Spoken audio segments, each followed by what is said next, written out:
On August 16, 2018, former Indian Prime Minister Atal Bihari Vajpayee passed away at AIIMS in Delhi.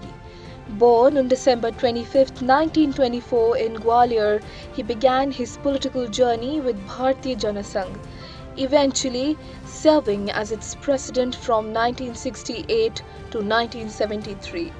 In 1977, Vajpayee became the foreign minister in the Janata Party government and made history by addressing the United Nations General Assembly in Hindi, becoming the first leader to do so. After the Bharatiya Janata Party was formed in 1980, he emerged as one of its leading figures. Remarkably, Vajpayee was the only politician in India to win 6 Lok Sabha seats from 4 different states, representing constituencies in Uttar Pradesh, Lucknow and Balrampur, Gujarat's Gandhinagar, Madhya Pradesh's Gwalior and Vidisha, and New Delhi. He served as India's Prime Minister 3 times. First for 13 days in 1996 and then for 13 months in 1998, and finally from 1999 to 2004, which was his longest tenure, lasting 5 years.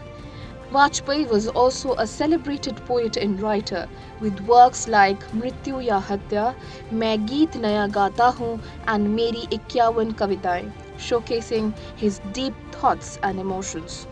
In 2015, he was honored with the Bharat Ratna, India's highest civilian award, along with other accolades, including the Padma Vibhushan.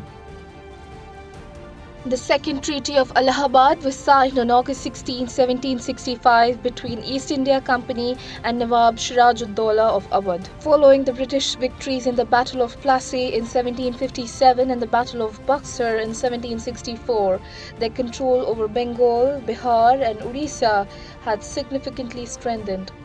After the Battle of Buxar, Siraj-ud-Daulah sought to reach an agreement with the British. According to the treaty, all of Awadh except for Allahabad and Kara was returned to Siraj-ud-Daulah. Additionally, the East India Company stationed an English army in Awadh at the Nawab's expense to safeguard the region. The company also secured the right to conduct tax-free trade in Awadh, and Siraj-ud-Daulah retained the authority to collect revenue from Raja Balwant Singh of Benares. The Second Treaty of Allahabad was a pivotal moment in Indian history, marking the beginning of British political and constitutional dominance in India. Ramakrishna Paramhansa, a revered saint, spiritual guru, and a thinker of India, passed away on August 16, 1886.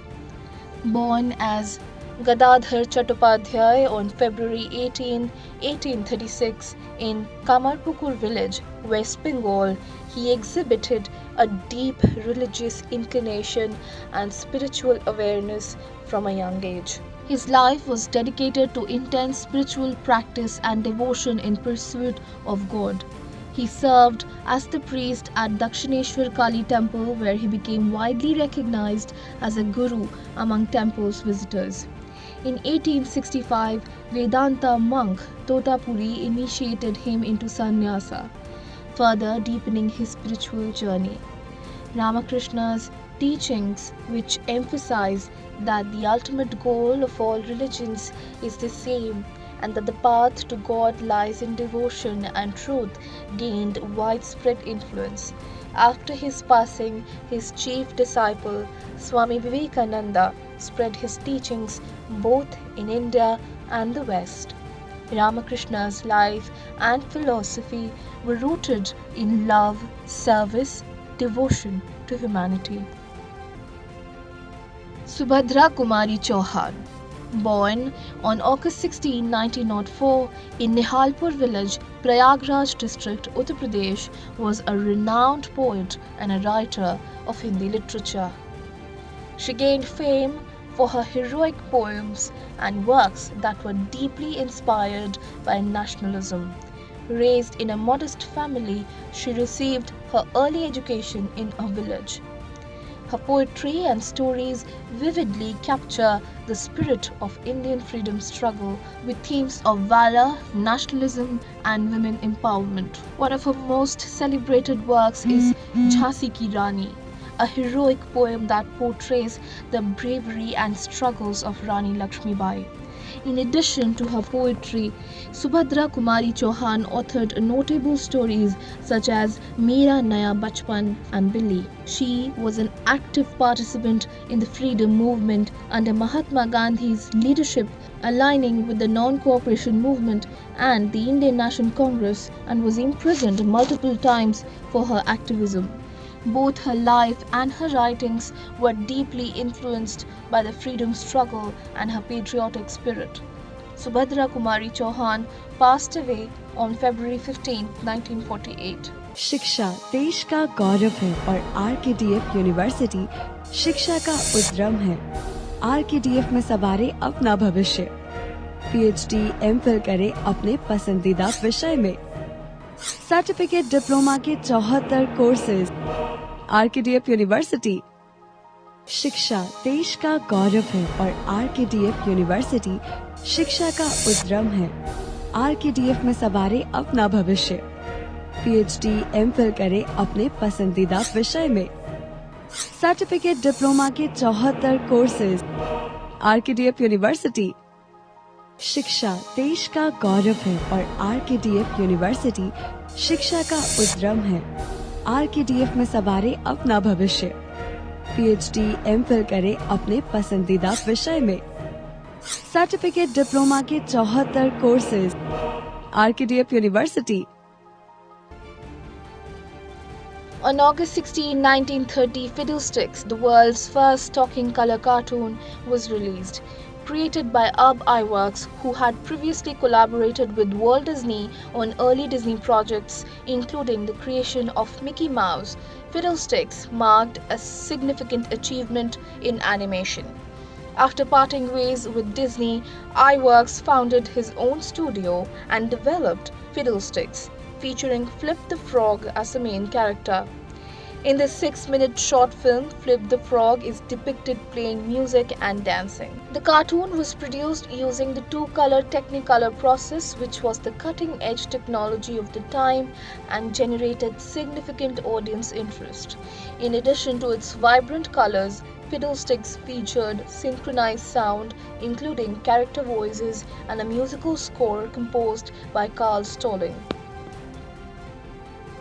On August 16, 1858, Queen Victoria of Britain sent the first telegraph message across the Atlantic Ocean to US President James Buchanan. This historic exchange was made possible by the transatlantic telegraph cable, which had been laid under the sea between Britain and America. The Queen's message, sent at 10:50 a.m., consisted of 99 words and 509 letters. It took approximately 18 hours to reach President Buchanan, arriving at 4:30 p.m. the next day, with each letter taking about 2 minutes to transmit.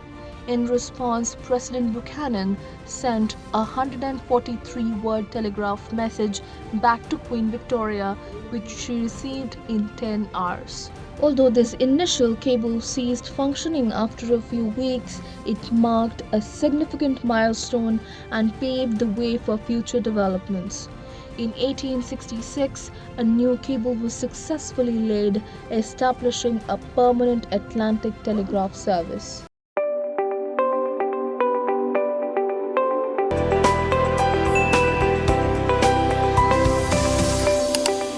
In a world overflowing with information where news travels faster than light, it's time to redefine the way we consume news and entertainment. Stay ahead with the latest from around the globe, from the pages of history to the top interviews, blogs to podcasts. Find all exclusive stories in one place, the Rhythm app. Uncover a world of entertainment with exclusive web series, captivating short reels and live moments through trending videos. For the sports enthusiast and tech savvy, we've got you covered with top reviews from the business. Get ready for the ultimate experience. Download now Rhythm app, where every story matters.